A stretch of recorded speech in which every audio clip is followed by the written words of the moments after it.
నమస్కారం HR TV9 news కి స్వాగతం. ప్రతిక్షణం ప్రజల కోసం. అందరికీ నా హృదయపూర్వక నమస్కారాలు.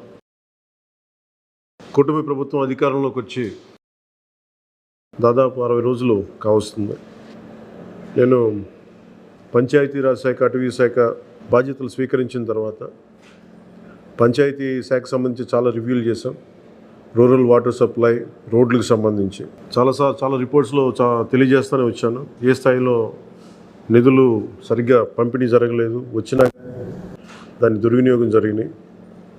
ఈ పరిస్థితుల్లో కూటమి ప్రభుత్వం చాలా చిత్తశుద్ధితోటి ఈ పంచాయతీరాజ్ వ్యవస్థని బలోపేతం చేయాలి అని చెప్పి చాలా బలమైన నిర్ణయం తీసుకున్నాం. దాంట్లో భాగంగానే 3 కీలకమైన నిర్ణయాలు తీసుకున్నాం. ఒకటి, ఆగస్టు 15 ఈ జెండా పండుగకి సంబంధించి.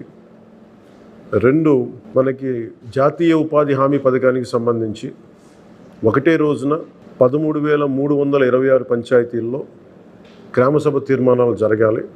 ఆ దిశగా అడుగులు వేస్తూ ఉన్నాం. ఈ గ్రామసభ తీర్మానం అంటే ఏంటంటే, జాతీయ ఉపాధి హామీ పథకం ద్వారా వచ్చే కేటాయించిన పనులకు కానీ నిధులకు కానీ ఆ ప్రజాప్రతినిధులు, ఆ ఎమ్మెల్యేలు కానీ, గ్రామ సర్పంచులు కానీ, పంచాయతీ సర్పంచులు కానీ, ఆ పంచాయతీలో ఉన్న ప్రజలు కూడా అందరూ ఏకగ్రీవంగా అంటే ఏ పనులు జరగాలి, జాతీయ ఉపాధి హామీ పథకానికి సంబంధించిన ఆ పనులకి మన గ్రామాల్లో ఏ పనులు జరగాలి, ఏ పనులకి ఆ నిధులు కేటాయించాలి, ఈ దృష్టిలో గ్రామసభ తీర్మానం జరుగుతుంది. విడివిడిగా కాకుండా ఒకటే రోజున 13,326 పంచాయతీల్లో ఒకటే రోజున గ్రామసభ తీర్మానాలు జరగాలని కీలకంగా ఆదేశించడం అయినది. ఆ విధంగా ముందు ఒకటి చేస్తూ ఉన్నాం. రెండవది, జల్ జీవన్ మిషన్. అంటే ప్రతి ఇంటికి కుళాయి అనేది ప్రధానమంత్రి గారి ఆకాంక్ష, ఆశయం. ఏ ప్రభుత్వం కనీసం మానవ హక్కు ఇది. అలాంటి జల్ జీవన్ మిషన్కి సంబంధించి గత 5 సంవత్సరాలుగా ఎక్కడ కూడా సంతృప్తికరంగా గత ప్రభుత్వం చేయలేదు. రాష్ట్రంలో గ్రామీణ తాగునీటి సరఫరా ఇది అసలు ఏ స్థాయిలో ఉంది? ఉదాహరణకి జల్ జీవన్ మిషన్ కింద ఒక దాదాపు 27,000 కోట్లు ఖర్చు చేయాల్సి వస్తే గత ప్రభుత్వం 4,000 కోట్లే ఖర్చు చేస్తుంది. ఆ 4,000 కోట్లు ఖర్చు కూడా పెట్టిన విధానం ఏ స్థాయిలో ఉంది? నిజంగా నీటి సరఫరా అవుతుందా? ఉదాహరణకి చాలామంది ఎమ్మెల్యేలు అందరూ కూడా నా దృష్టికి తీసుకొచ్చిందా కూడా నాకు వాళ్ళు ఇచ్చే ఈ పిటిషన్స్ కానీ ఇవన్నీ కూడా ఏం తెలియజేస్తున్నాయంటే, పంచాయతీల్లో కానీ గ్రామాల్లో కానీ జేజే మిషన్ కింద పైప్ లైన్లు వేశారు, కానీ దానికి ఆ నీటి సరఫరా ఉండే ఇది లేదు, దానికి వాటర్ సోర్స్ లేకుండా పైప్ వేసి వెళ్ళిపోయారు. అంటే దీని వెనక ఏమనిపించిందో, నిజంగా ఏదైనా వీళ్ళు డబ్బులు చేసుకోవడానికి పైప్ లైన్లు వేసి వదిలేశారన్నది ఆలోచన వచ్చి దాని మీద ఏం ఆదేశించాం పంచాయతీరాజ్ శాఖ ఉన్నతాధికారులందరినీ ఏంటంటే, అసలు రాష్ట్రంలో గ్రామీణ తాగునీటి సరఫరా పరిస్థితి ఎలా ఉంది, ఎన్ని గ్రామాలకి పైప్ లైన్స్ బాగున్నాయి, నీటి సరఫరా స్థాయి ఎలా ఉంది, రోజుకి ఎన్ని లీటర్లు నీళ్ళు వస్తున్నాయి, అలాగే ప్రస్తుత పరిస్థితి తెలుసుకోవడానికి దాదాపు ఒక 12 అంశాల మీద మేము సర్వే చేయమని ఆదేశించాం. దీన్ని పల్స్ సర్వేగా మీ దృష్టికి తీసుకొస్తున్నాం. ఇది పల్స్ సర్వే చేపడుతున్నాం. దీంట్లో వచ్చిన డేటా ఆధారంగా జల్ జీవన్ మిషన్ని కూటమి ప్రభుత్వ ఆధ్వర్యంలో అత్యంత పకడ్బందీగా ప్రణాళిక రచన చేయడానికి ఈ సర్వే నిర్వహిస్తున్నాం.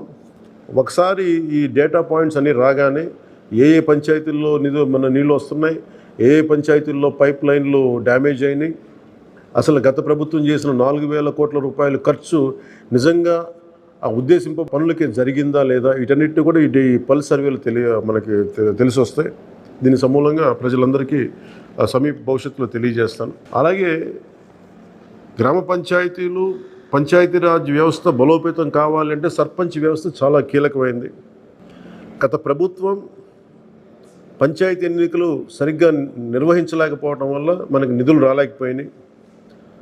చాలాసార్లు మేము అధికారంలోకి రాకముందు పంచాయతీ మనకి సర్పంచ్లందరూ మా దృష్టికి తీసుకొచ్చింది ఏంటంటే, కనీసం మాకు బ్లీచింగ్ పౌడర్ కూడా మాకు కొనుక్కునే డబ్బులు లేవు మా దగ్గర. వాళ్ళ అకౌంట్లో పడ్డా కానీ డబ్బులు ఈ ప్రభుత్వం ఈ డిస్కౌంట్స్కి అని చెప్పి డబ్బులు తీసేసుకున్నారు. సో పంచాయతీల నిర్వహణకి ఎన్నికలు జరిగినాయి, కానీ పంచాయతీల నిర్వహణకి సంబంధించి ఏ విధంగా వారికి సరైన ఆర్థిక పరిపుష్టి జరగలేదు. నిధులు పడ్డాక ఆ నిధులు దుర్వినియోగం జరిగింది, అది మీ అందరికీ తెలిసిందే. దానికి మరింత వివరంగా ఎప్పటికప్పుడు తెలియజేస్తాం. సో ముఖ్యంగా పంచాయతీరాజ్ వ్యవస్థని, సర్పంచ్ వ్యవస్థని బలోపేతం చేయాలన్నదే మా కూటమి ప్రభుత్వం తాలూకు ఆశయం, ఆకాంక్ష. దాంట్లో భాగంగా ఇప్పుడు దాకా గత 30 సంవత్సరాలుగా, గత 1990 నుంచి ఇప్పటిదాకా ఎప్పుడు మన 15 ఆగస్టు పండగ జరపడానికి ఇప్పుడు దాకా నిధులు ఇప్పుడు సమకూర్చలేదు. చాలా నామకే వాస్తే నామమాత్రంగా ప్రతి పంచాయతీకి, చిన్న పెద్ద పంచాయతీలకి 100 రూపాయలు, చిన్న పంచాయతీలకి, పెద్ద పంచాయతీలకి 250 రూపాయలు చొప్పున ఇచ్చేవారు.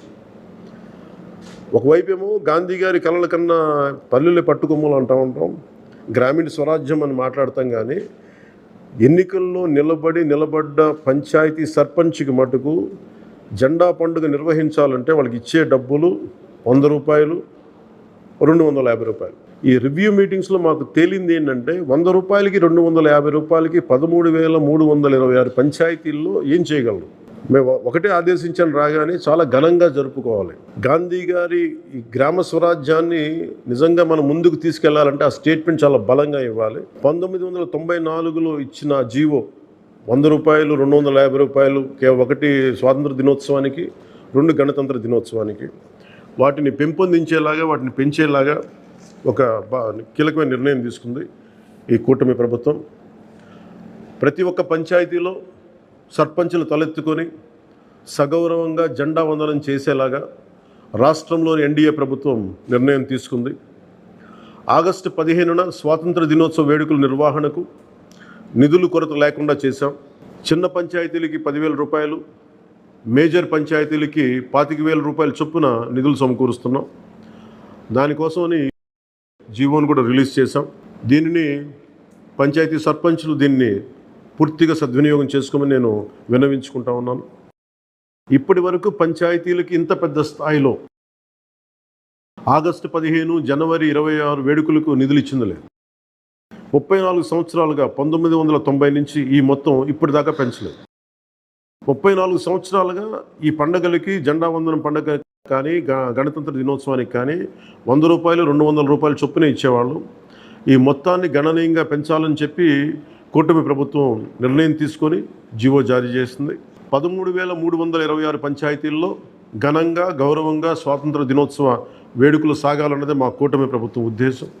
ఇప్పటి వరకు సర్పంచులు అతి స్వల్ప మొత్తాలతో వేడుకలను ఘనంగా చేయలేకపోయేవాళ్ళు. ఈ విషయం నా దృష్టికి వచ్చింది రివ్యూస్లో. దీనిపైన ఉన్నతాధికారులతో మాట్లాడి ఏ దశలోనూ ప్రజలు ఎన్నుకున్న సర్పంచుల ఆత్మగౌరవం తగ్గకుండా దేశంలో పవిత్రమైన 15 ఆగస్టు గణతంత్ర వేడుకలు గర్వంగా చేసుకునేలాగా, సగర్వంగా చేసుకునేలా చర్యలు తీసుకొని చాలా స్పష్టంగా ఆదేశాలు ఇచ్చాను. ఆ దిశగానే నిర్ణయం చేశాం. 5,000 లోపు ఉన్న జనాభా ఉన్న గ్రామాలకి 10,000 రూపాయలు, 5,000 పైబడ్డ జనాభా ఉన్న గ్రామాలకి 25,000 రూపాయల చొప్పున నిధులు అందిస్తాం. గాంధీ మహాత్ములు కలలుగన్న గ్రామ స్వరాజ్యం సిద్ధించాలన్నదే మా కూటమి ప్రభుత్వం తాలూకు తపన, ఆకాంక్ష.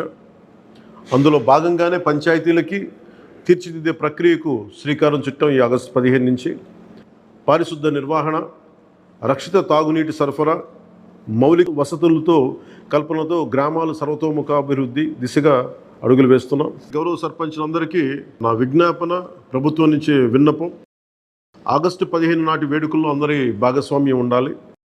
పంచాయతీ పరిధిలోని పాఠశాలల్లో వ్యాసరచన, క్విజ్, డిబేట్ పోటీలు, క్రీడా పోటీలు నిర్వహించాలని కోరుకుంటా ఉన్నాం. ఉపాధ్యాయులు భాగస్వామ్యంతో వీటిని నిర్వహించాలని కూడా ఆదేశాలు ఇచ్చాం. గ్రామంలో స్వాతంత్ర సమరయోధులు, రక్షణ రంగంలో పనిచేసిన వారు, ముఖ్యంగా పారిశుద్ధ్య కార్మికులకు సత్కారాలు చేయాలి.